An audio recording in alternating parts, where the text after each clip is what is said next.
Hi and welcome.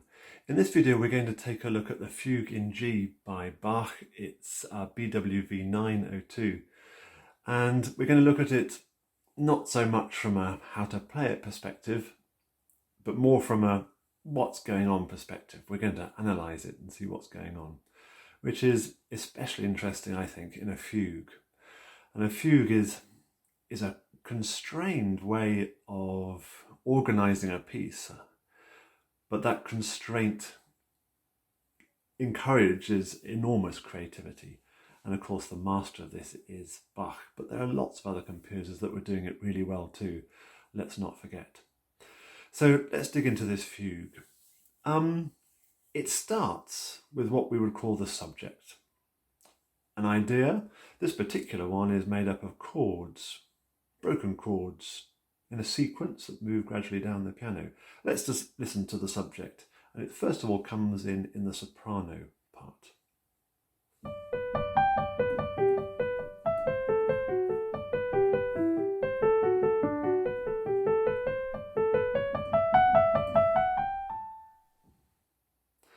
And I use the word soprano. The next voice comes in the alto, and in a minute it's going to come in the bass. We have three voices. I'm not suggesting that Bach conceived this as a vocal piece, he didn't, but we use the term voices in this way. And each voice enters with the same subject. And notice how when the second voice, the alto voice, comes in, it beautifully dovetails, overlaps with the first voice. Let me play from bar 7.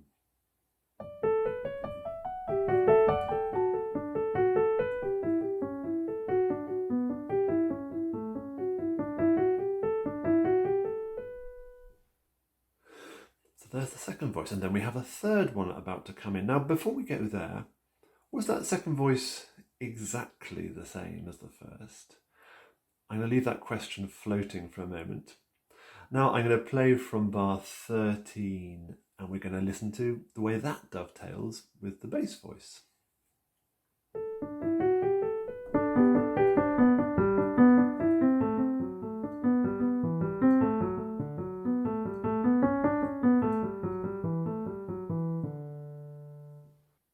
So let's now answer that question I put to you a moment ago. Is each time we hear the subject identical? Well, no, it's not. From bar 7,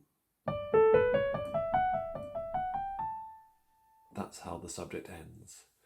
But if I play from bar 14, the alto subject, slightly different. First time, it had an interval of a fourth. Second time, a fifth there. That would have had to have been to copy the first time, as that's what we get. And similarly, if we look at the bass entry, the last two bars sound like this, heading nicely down the keyboard, whereas was the first time. So there are some slight tweaks going on. So the first time we hear the subject is in the soprano voice.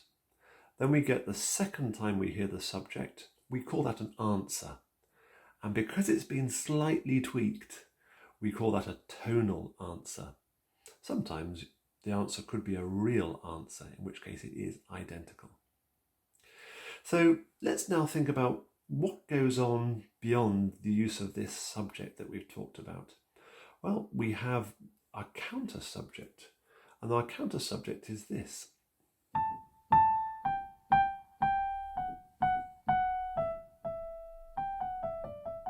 It's that notion of a sort of falling scale. Bach's creating suspensions, isn't he? Gradually working our way down, and it tells us as performers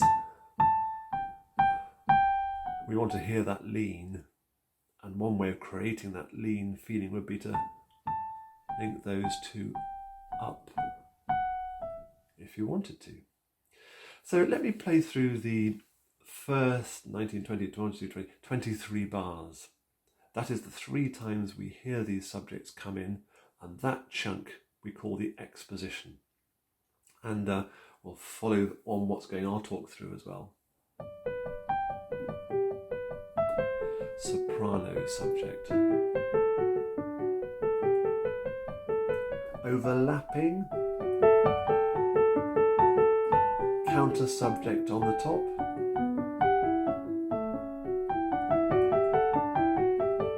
And the third entry in the bass. And our counter subject is now thickened up a bit, isn't it?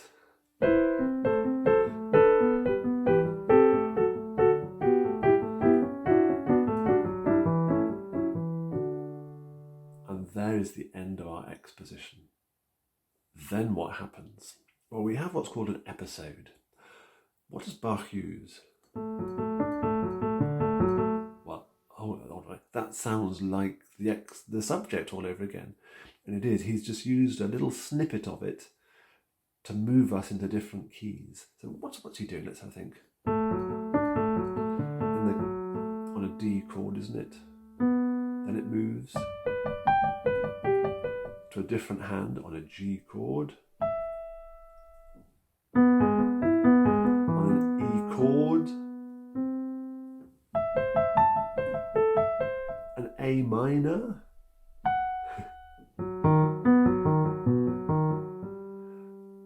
B, and we hear that as a dominant preparation for heading to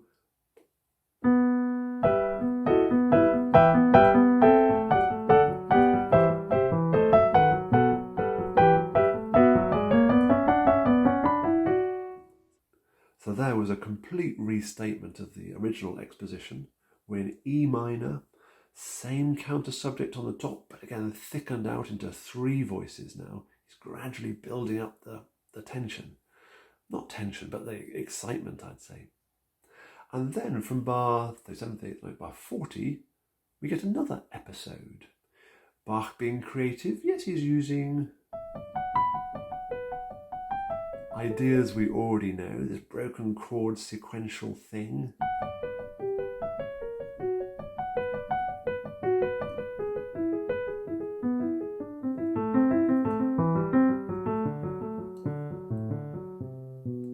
Gradually heading to end with a D chord, which is the dominant of G, taking us back into the G tonic for our final version of the subject, which here is down in the bass.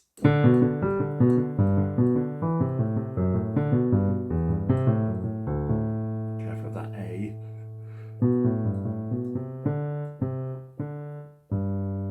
And again, he's chosen nice, big, juicy chords over the top to lead us to the end. And notice in that episode that I just played through from bar 40, I need to mark those in next time. Bar 40, he's using lots of contrary motion movement, very much in 2 parts there, isn't it? Reduced down to 2 parts before the ending. So I hope that little walkthrough of what's going on has been useful. We've looked at the subject, how Bach deals with the subject. We have a 3-part fugue here. And let's finish now by just hearing it right the way through.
when I'm playing Bach, I'm thinking of him as being a tremendous choral composer. So I want my lines to sound as if I'm singing them. And all the way through that, in my mind, I'm not at a keyboard. I'm just enjoying three voices is the right word, I think. Three voices. He's a clever guy. And so I'm playing it expressively is what the point I'm trying to making. I'm not trying to think it's got to be rigid. I'm trying to shape each melodic line. And that is such an exciting challenge. And I hope I can share that with you too. Now, this particular fugue was written, we don't know when, but it's a precursor, it's a model, if you like, for a fugue that did end up in the Well-Tempered Clavier Book 2, BWV 884, also in G, if you want to look that up. And it's very interesting to make a comparison of the two. I'm not going to do that here, other than to say that the version that got into the Well-Tempered Clavier is just a little bit longer. This one's 60 bars, a tiny bit longer. The main subject is identical, but he's changed the counter subject, and it's a fantastic comparison to make. And if you can play this one, you can play that one.